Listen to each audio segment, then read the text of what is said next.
Check out this Roadshow Rewind. This morning in Your Money, we are talking skimming and fraud. Here this morning to tell us what we need to know and how we can protect ourselves against it is Jared Wilbur from Washington Trust. Good morning. Good morning. I was just saying, anytime I use the ATM now, I'm freaked out because I'm wondering if one of these things are on the ATM machine. Right.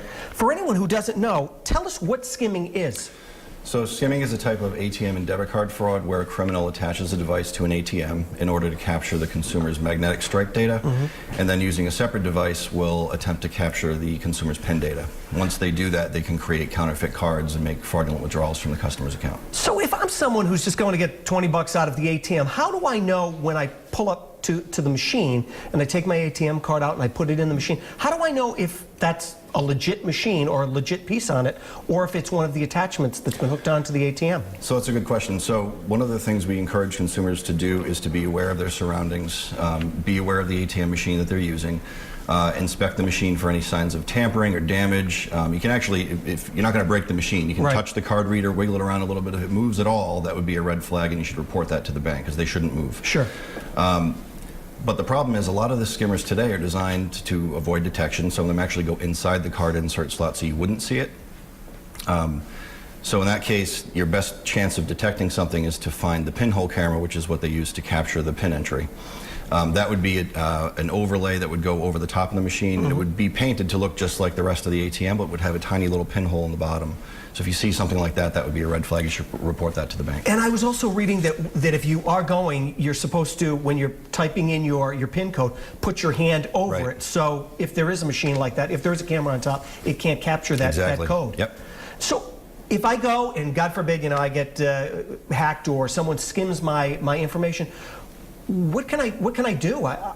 Is the bank responsible? Am I responsible? How does it all work out? So that's a good question too. So consumers should pay good attention to their bank statements as well as their online banking immediately upon notification.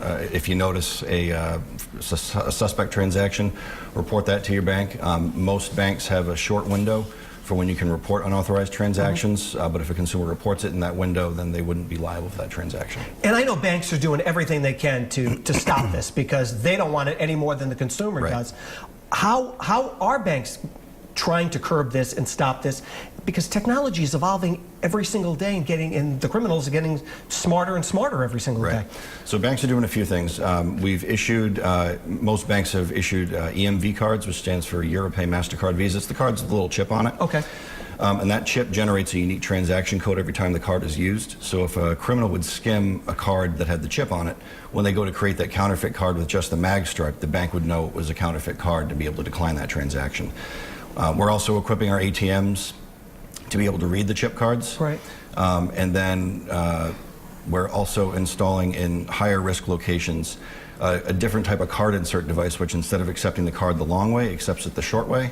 It pulls the card into the machine, slides it in the back end, so it would defeat any skimmers that were installed up front. Actually, I did notice one of those machines actually not too long ago too. So if you get to the ATM and you can't put your card in, try it the other way. Try it the other way. It's not working. It's not working. Thanks so much, Jared. It's good stuff, and it's horrible that we've got to think this way, but all great information for us to be on the lookout for. Thank you. If you would like to talk to someone at Washington Trust for more information on skimming and fraud, you can head to roadshow.com for a link to their website.